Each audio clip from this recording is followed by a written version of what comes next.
Me llamo Eleanor. Tengo 70 años y durante los últimos 2 años he ido desapareciendo, no en un sentido médico o metafísico, de una forma mucho más cruel. Me estoy volviendo invisible. La gente me atraviesa con la mirada. Hablan de mí como si no estuviera en la habitación. Ya no me piden mi opinión, ni siquiera me ven. Durante 45 años fui arquitecta. No solo arquitecta.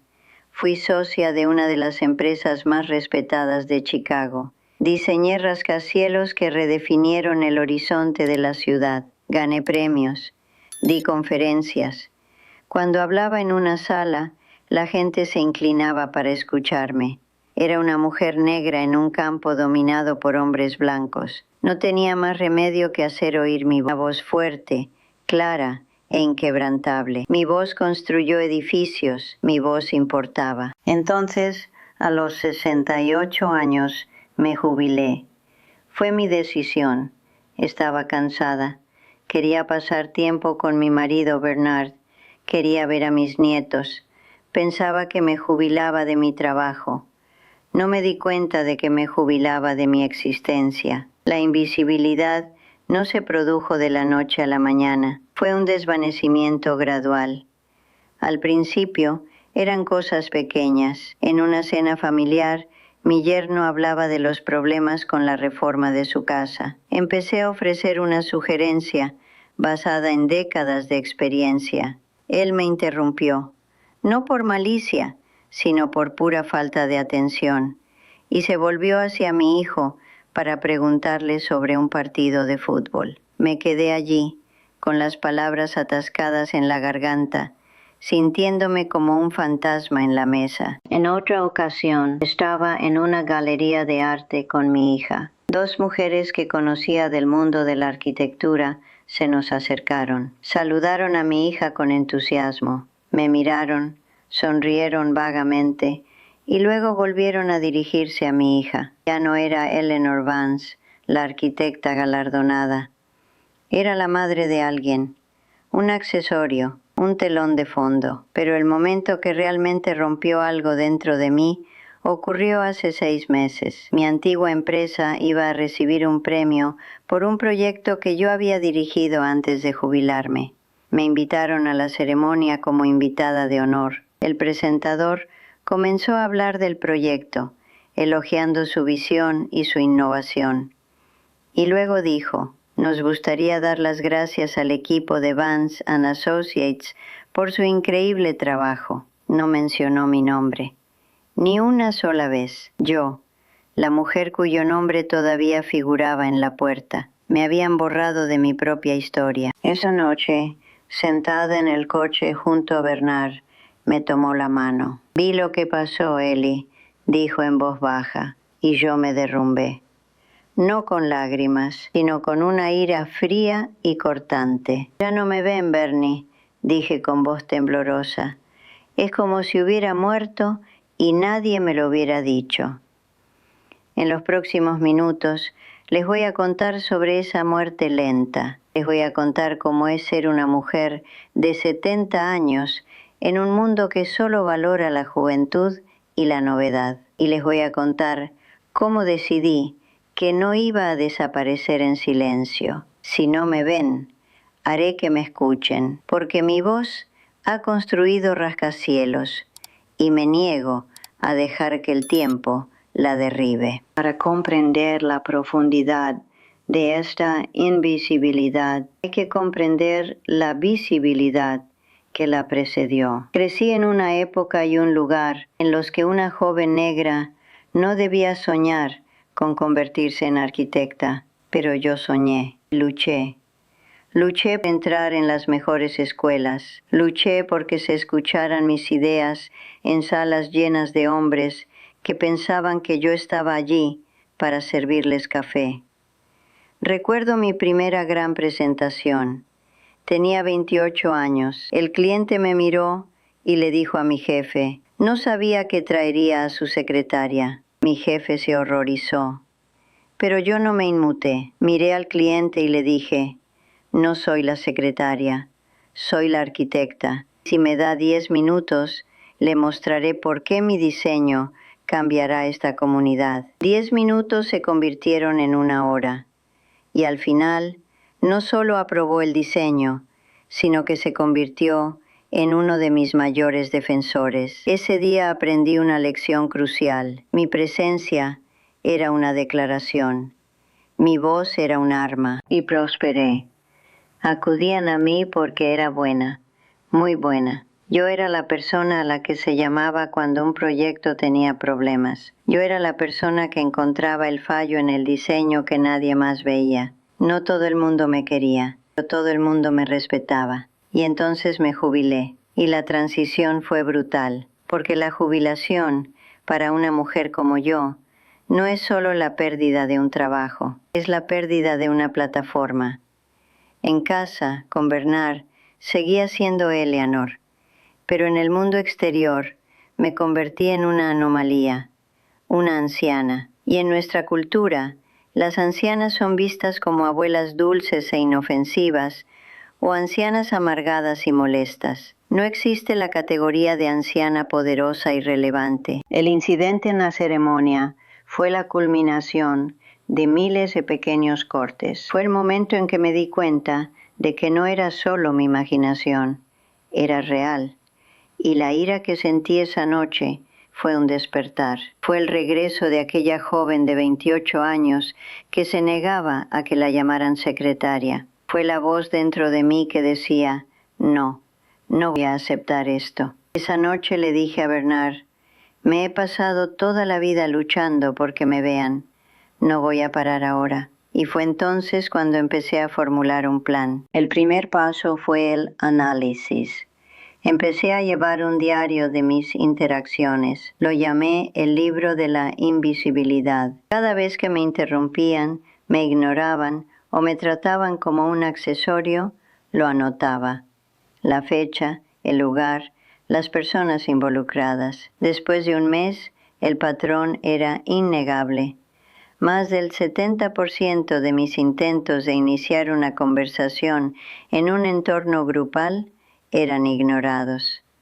En las tiendas, los vendedores se dirigían a Bernard 9 de cada 10 veces. Verlo negro sobre blanco fue devastador. Ya no era una sensación vaga, eran datos.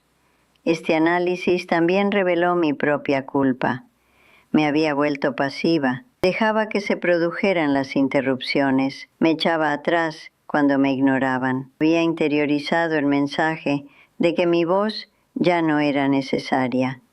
Me había convertido en cómplice de mi propio silencio. Pero si yo era parte del problema, podía ser parte de la solución. El segundo paso fue la estrategia. La idea del blog Still Building nació de una noche de insomnio. Pensé, si no me dan una plataforma, construiré la mía propia. Al fin y al cabo, era arquitecta. Construir era lo que hacía. La curva de aprendizaje fue pronunciada. Yo, que podía diseñar un sistema de ventilación para un edificio de 80 pisos, tuve que ver tutoriales en YouTube para insertar una imagen en una entrada. Bernard fue mi primer lector y editor. Más contundente aquí, Eli. Sé más personal aquí. Mi primera entrada fue sobre el incidente del premio.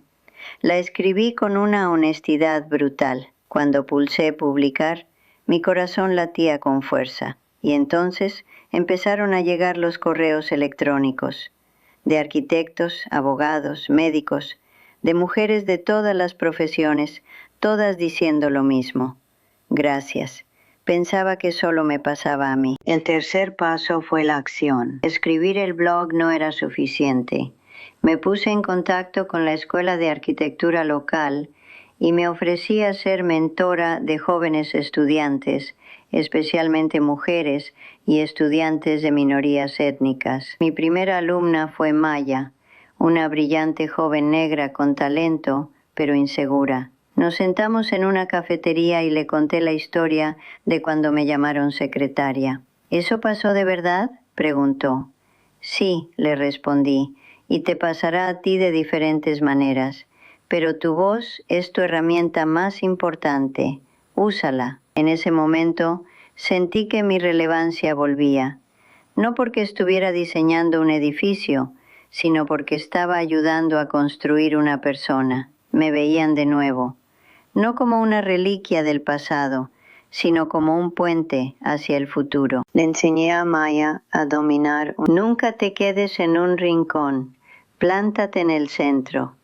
No termines tus frases con una inflexión ascendente, como si estuvieras haciendo una pregunta.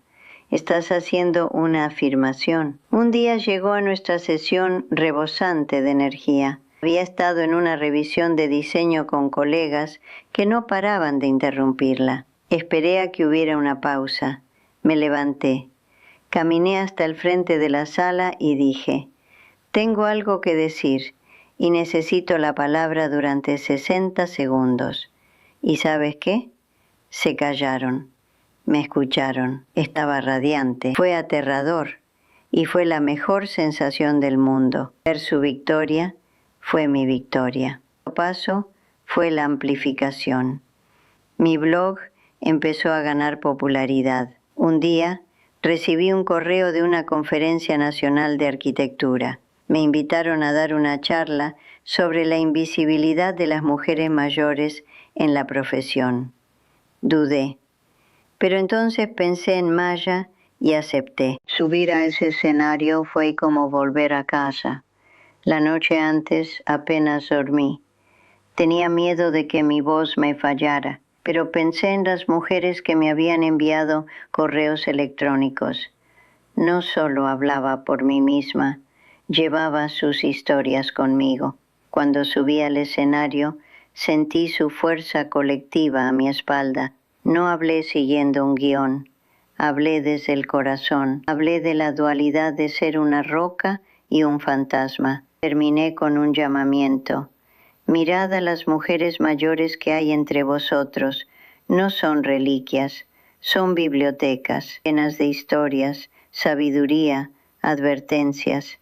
Abrid esos libros, y si sois una de esas mujeres, dejad de esperar a que os lean.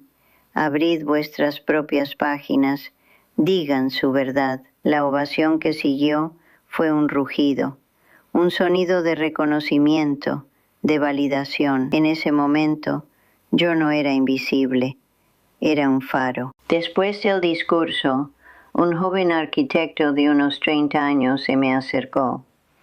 Señora Vance, tengo que pedirle perdón. He interrumpido, he menospreciado. He mirado a mis colegas mayores y he pensado, su tiempo ya pasó.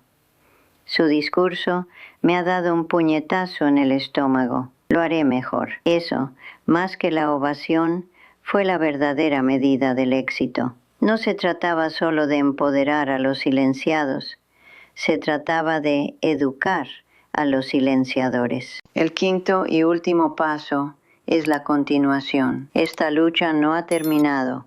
Es una práctica diaria. Hay días en los que todavía me siento invisible. Hay días en los que me invade la pereza y siento un fuerte impulso de desaparecer en el anonimato. Pero entonces abro mi ordenador portátil. Leo los comentarios de mi blog, de una mujer de 65 años que decidió volver a la Facultad de Derecho, de un hombre de 72 años que creó un grupo de mentores, y recuerdo que mi voz ya no es solo mía, se ha convertido en parte de un coro, y por ellos, por mí misma, sigo adelante. He aprendido que la visibilidad no es un estado permanente, es un verbo, es una acción, es la decisión de levantarse, de hablar, de involucrarse. Es negarse a aceptar la narrativa que la sociedad escribe para ti. Es insistir en escribir la tuya propia. Así que, si te sientes invisible, si el mundo ha dejado de pedirte tu opinión, yo te veo. Y te pregunto, ¿qué vas a hacer al respecto? ¿Vas a aceptar desaparecer o vas a encontrar tu voz y hacer que te escuchen? La elección es tuya. Pero ten en cuenta esto. Tu historia no ha terminado. Sigues construyendo. Y el mundo necesita ver lo que construirás a continuación. El mundo siempre intentará encasillarte, etiquetarte, menospreciarte, especialmente a medida que envejeces. Pero he aprendido que no tienes por qué aceptar la etiqueta de la caja. Puedes arrancarla, puedes rediseñar la caja, o puedes decidir que no quieres ninguna caja. Puedes elegir ser un rascacielos, visible desde kilómetros de distancia, una parte permanente del horizonte. Me llamo Eleanor, tengo 70 años y sigo construyendo.